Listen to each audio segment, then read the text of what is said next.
I'm Richard Michael Alvarez. I'm Chris Muller. I'm Julian Petrozelli. I'm Declan Thompson. And Dane Kevin Cook is behind the camera. Hi. We're going to be going all over the country to visit some of the most popular national parks in the United States. And we'd like to show you how exciting they can be. This is the National Park Adventure. Yay!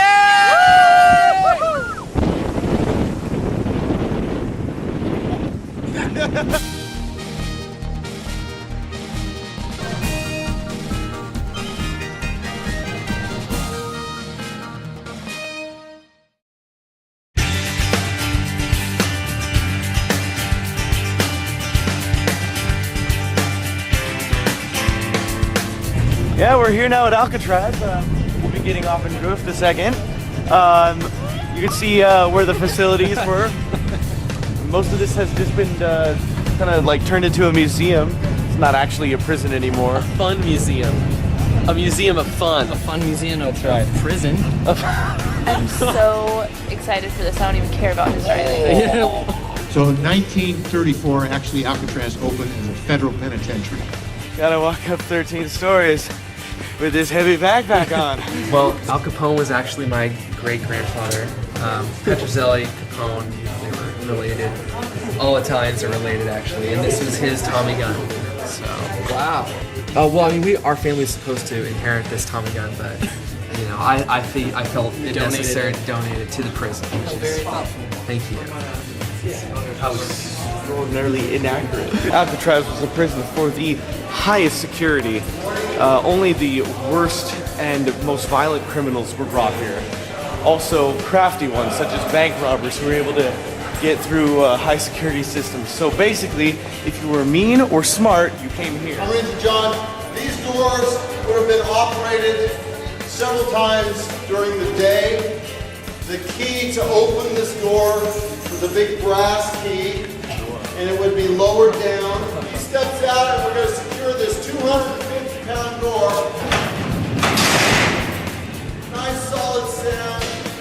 It reminds them of where they're at. They're locked up on Alcatraz. There's no escape. Wreck 'em!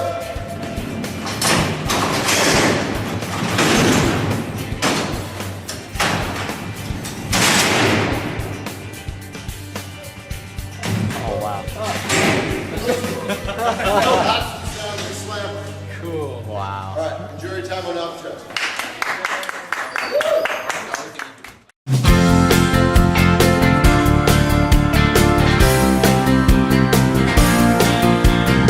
There's a lot to see, especially on the west side. There's bird watching over there. You can see some amazing creatures. I can tell like Alcatraz has a lot of different varieties of plant life. And just like it smells like almost like a tropical forest or something. Yeah. Like very interesting smell of pollens. Yeah, people think that this place is just a dirty old prison. It's actually a pretty nice They'd island. be totally wrong too. Yeah.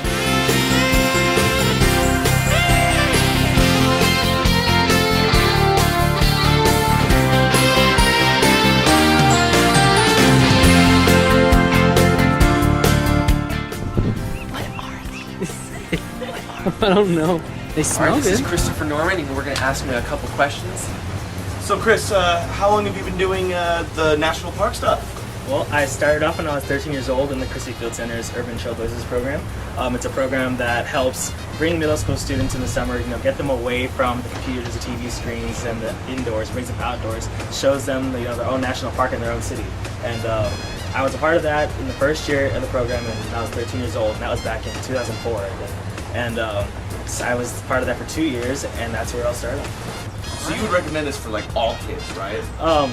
Yes, I'm a little biased, of course, but yeah, I would definitely recommend it. For me, it helped me realize the importance of, the natural resources in our city, especially in places like San Francisco, big cities in general. Wherever you go, you go to home, school, back home. So many kids are so stressed out by, school and everything. They don't really have the time to come out here and realize and look around the place to see the place that they're in, especially when there's so many opportunities here. I feel like the Christie Field Center really highlights that, and it reaches out to tons of youth year round, and I feel like it's something that we really are lucky to have. Well, I definitely feel lucky because, my first time camping was with the center. That was my first time in the outdoors, my first time ever really getting outside of the city and sleeping in a tent. And I've been back ever since with that, especially with the center. It means a whole lot to me. I know it shaped who I am so far. So Awesome. yeah. Cool. Well, Chris, it was an honor talking. Thank you very much. It was a lot of fun. All right, Chris. Hopefully, we're going to be able to reach out to all those kids out there. Definitely. A real quick synopsis on what the Chrissy Field Center is and what they do for the people here in San Francisco. The mission that we write down and put in our brochures is to help support the next generation of bold leaders for thriving parks, healthy communities, and a more environmentally just society. And I think that's really important that the Park Service kind of represents those three values: thriving parks, healthy communities, and a more environmentally just society, because those are the things that I think communities care about.